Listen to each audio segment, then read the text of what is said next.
કાળા જાદુ અને અંધશ્રદ્ધાના નામે લોકો ભોગ બની રહ્યા છે। આ લોકો જે ભોગ બનતા લોકોને ઉજાગર કરવા માટે સરકાર દ્વારા એક વિધાયક વિધાનસભામાં એક નવો કાયદો લાવવાની તૈયારીઓ કરી રહ્યા છે, જે કાયદાનું નામ છે કાળા જાદુ વિરુદ્ધનો કાયદો। આ કાયદો પસાર થવાની તૈયારી જોવા મળી રહી છે। તેવામાં રાજ્ય સરકારના કેટલાક મંત્રીઓ કે જેઓ ભુવાના પ્રચાર પ્રસાર કરતા નજરે પડે છે તે વિશે આજે વધુ ચર્ચા કરવાની છે। નમસ્કાર, ક્રાઇમ આવાજ ન્યૂઝમાં તમારું સ્વાગત છે। હું છું તમારો નાનજીભાઈ ઠાકોર। તાજેતરમાં ગુજરાત વિધાનસભામાં 5મું સત્ર ચાલુ હતું, તે દરમિયાન નવા કાયદાનું અમલીકરણનો પ્રસ્તાવ મૂકવામાં આવે છે। આ કાયદાનું નામ આપવામાં આવે છે કાળા જાદુનો કાયદો।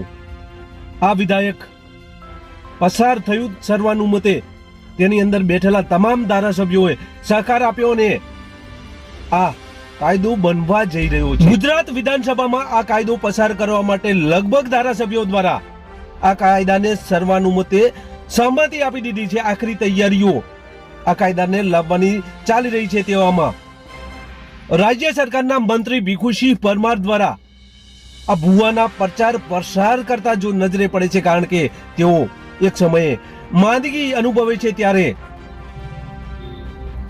આ ભુવા વિશે શું કહી રહ્યા છે તે આ વિડીયોમાં જોઈએ, ત્યારબાદ ચર્ચા કરીએ।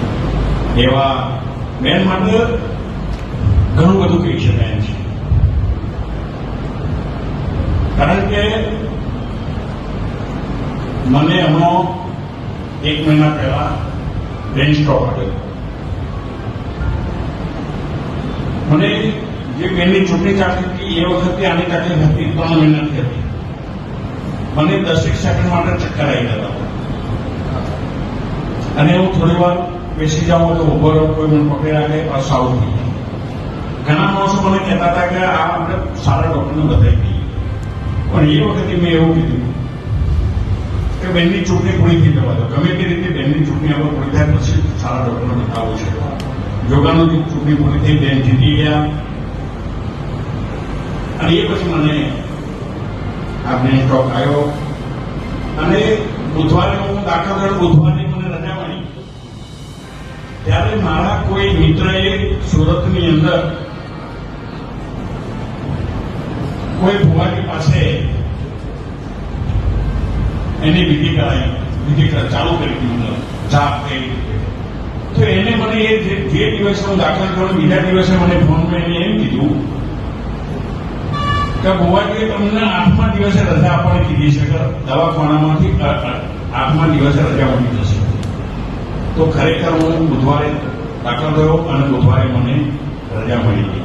ત્યારે ડોક્ટરે એમ કીધું કે બ્રેન સ્ટ્રોક આવેલા માણસને આટલી વહેલી રજા મળે એવો પહેલો કિસ્સો છે, એટલે તમારા માટે દવા કરતો દુઆ વધારે પોકી છે।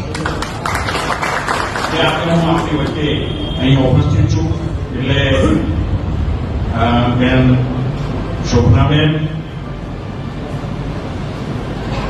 આ પ્રતિ વિધાનસભામાંથી એમણે પહેલા પ્રતિનિધિત્વ કર્યું છે અને રાજ્યના કાયદા મંત્રી તરીકે રહી ચૂકેલા અને હાલ હિંમતનગર વિધાનસભાના અને અમારા સૌના રાજકીય માર્ગદર્શક એવા વીડી ઝાલા સાહેબ।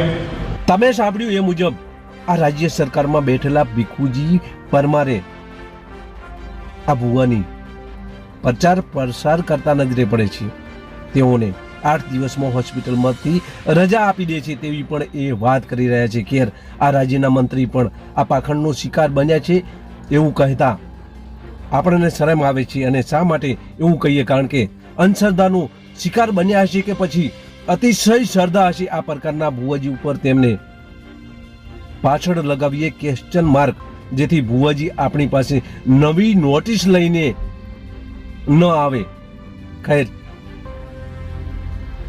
હાલ વિધાનસભામાં આ કાયદાને લાવવાની સરકાર તૈયારીઓ કરી રહી છે। તેવામાં આ રાજ્યમાં બેઠેલા મંત્રીઓ આ રીતે ભુવાજીના પ્રચાર પ્રસાર કરતા નજરે પડે છે। બસ જ, જો તમે અમારી ચેનલમાં નવા છો અને આવા જ લેટેસ્ટ ન્યૂઝ જોવા માંગો છો તો અમારી ચેનલને અત્યારે જ સબસ્ક્રાઇબ કરો, જેથી આવનાર લેટેસ્ટ ન્યૂઝ તમારા સુધી પહોંચી શકે। નમસ્કાર।